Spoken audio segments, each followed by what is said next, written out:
We've been getting more requests from you guys for behind the scenes and tours around the farm, so I'm making my way down to the show tunnel today to show you around.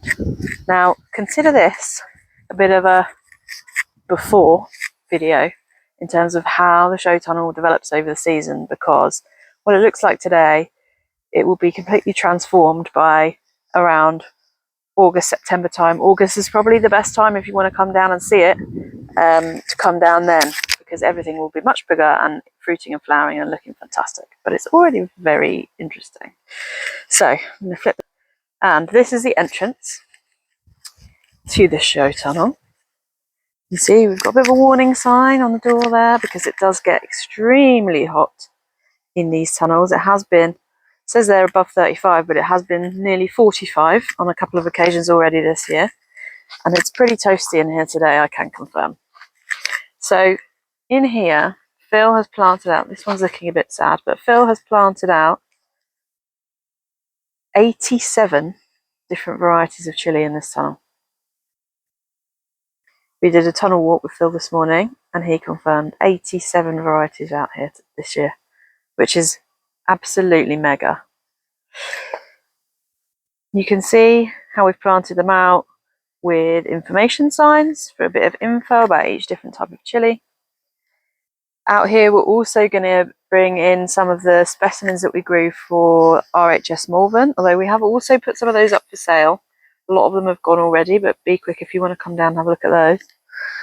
And you can see we've got some non-chilies in here as well. Some bananas, Bird of Paradise, which is flowering this year, which is awesome. A bottle brush plant there. That beast down the bottom is a lemongrass that's been in here a couple of years. And Amrit has also got some watermelons growing, some other Trinidadian, some other Caribbean plants. We've got some aloe vera. So there will be some climbing plants in here as well in a few weeks' time. Getting it looking super lush and jungly in here is the idea.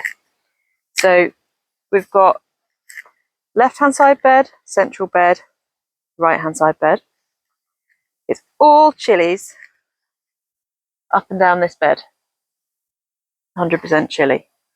In the middle bed, we've got chilies interspersed with other tropical plants, all the way up and down.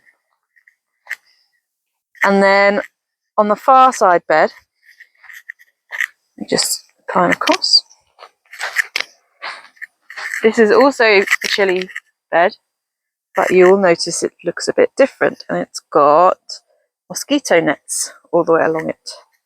So these are covering some different varieties of chili which we don't want to cross-pollinate with anything else in here.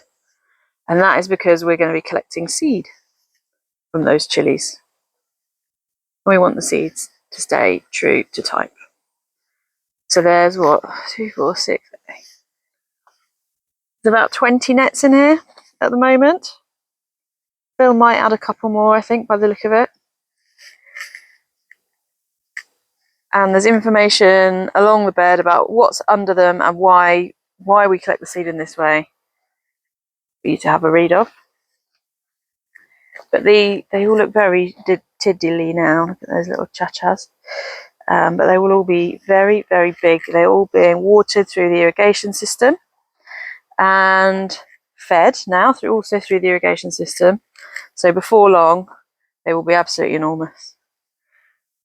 That's, what's that, a lemon tree, I think, that Amrit's popped in there. Anything that we have at home that doesn't do that well, we tend to bring down here because it's really nice and warm. Even in the winter, it doesn't get too cold in here. We just have to make sure that we keep it watered through the winter time. We're going to add gradually more and more to this each year as well. We added the central bed when we arrived because we were busting at the seams for what we wanted to display. But this tunnel is open 7 days a week at the moment, from 10 till 4. Whenever the shop is open, the show tunnel is open. So come down and have a look. I will do another tour in a month or so's time once everything's grown on, so you can get a bit of comparison going on. That aloe vera is flowering as well, which is very cool. We had a huge clump when we arrived. There was one enormous clump of bird of paradise and one enormous aloe vera, and they've both been divided and they're now spread all over the tunnel, which is very cool. And these bananas have been hacked back in a major way. They were trying to bust out the plastic at the top of this tunnel in the spring, so they've been cut back, and we've put them in pots under the ground to keep them a bit more under control going forward, because they do spread like nobody's business. So that is the show tunnel as it looks today, so stay tuned for an update in a few weeks' time and we can see how far it's come on.